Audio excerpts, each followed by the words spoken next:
नमस्कार साथियों, एक नए टॉपिक के साथ फिर हम आपके सामने उपस्थित हैं। आज का हमारा टॉपिक है उत्पादन फलन और उत्पादन के नियम, यानी production function and law of production से संबंधित है। इससे संबंधित वीडियो उत्पादन फलन और उत्पादन के नियम के संबंध में हम पिछले वीडियो में जानकारी प्राप्त कर ले रहे हैं।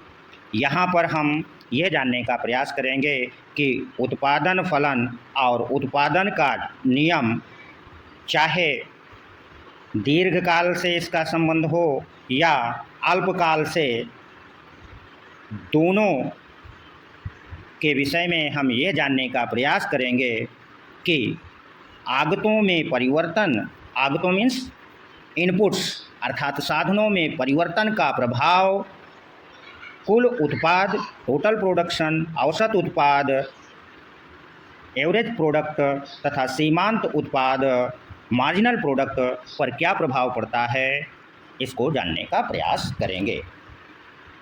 क्योंकि आगे के जो भी टॉपिक हमारे होंगे वह अल्पकालीन उत्पादन फलन और दीर्घकालीन उत्पादन फलन से संबंधित होगा। और चूँकि उस टॉपिक को पढ़ने के लिए मुझे यह उचित जान पड़ता है या लगता है कि जब तक हम कुल उत्पाद, सीमांत उत्पाद और औसत उत्पाद की धारणाओं को ना समझ लें तो अल्पकालीन उत्पादन फलन और दीर्घकालीन उत्पादन फलन को समझना कठिन होगा। तो चलिए सबसे पहले हम एक एक करके इनकी व्याख्या शुरू करते हैं। सबसे पहले हम कुल उत्पाद अर्थात टोटल प्रोडक्शन की बात करते हैं, टीपी की। तो कुल उत्पाद क्या होता है ये जानने का प्रयास करेंगे। उत्पादन क्रिया में प्रयुक्त आगतों अर्थात इनपुट्स के प्रयोग के परिणाम स्वरूप हमें जो निर्गत आउटपुट अर्थात प्रोडक्शन मिलता है, इनका योग ही कुल उत्पाद कहलाता है। मेरी बात समझ गए कि कुल उत्पाद से क्या आशय होता है? उत्पादन क्रिया में प्रयुक्त आगतों अर्थात इनपुट्स के प्रयोग के परिणाम स्वरूप हमें जो निर्गत आउटपुट प्राप्त होता है, इनका योग ही कुल उत्पाद यानी टोटल प्रोडक्ट कहलाता है। इसे सूत्र रूप में हम T P = sigma M P होते, जहाँ सिग्मा योग को प्रदर्शित करता है और एम पी सीमांत प्रोडक्ट को प्रदत्त करता है। अर्थात कुल उत्पाद को हम सिग्मा एम पी से भी ज्ञात कर सकते हैं। अगर हम सीमांत उत्पाद को जोड़ दें तो हमें क्या मिलेगा? कुल उत्पाद मिलेगा। समझ गए? चलिए फिर हम अगले दूसरे टॉपिक की चर्चा कर लें। औसत उत्पाद क्या होता है? तो कुल उत्पाद में से क्या, कुल उत्पाद अर्थात टोटल प्रोडक्ट में यदि हम उस साधन की मात्रा का भाग दे दें, साधन की मात्रा अर्थात यहाँ पर हमने ये लिया साधन की मात्रा फैक्टर क्वांटिटी की मात्रा से भाग कर दें, तो उस परिवर्तनशील साधन का औसत उत्पाद हमें प्राप्त हो जाएगा। इसे सूत्र रूप में हम AP = TP/L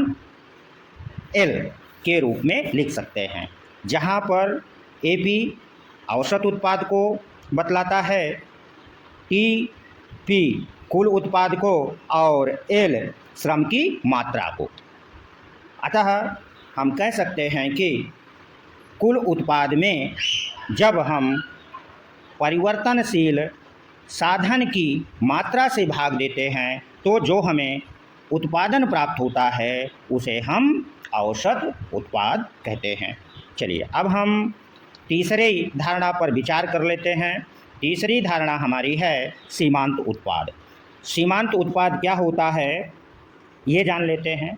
साधन की मात्रा में एक अतिरिक्त इकाई के वृद्धि के परिणाम स्वरूप कुल उत्पादन में जो परिवर्तन होता है उसे हम साधन की सीमांत इकाई का सीमांत उत्पाद कहते हैं।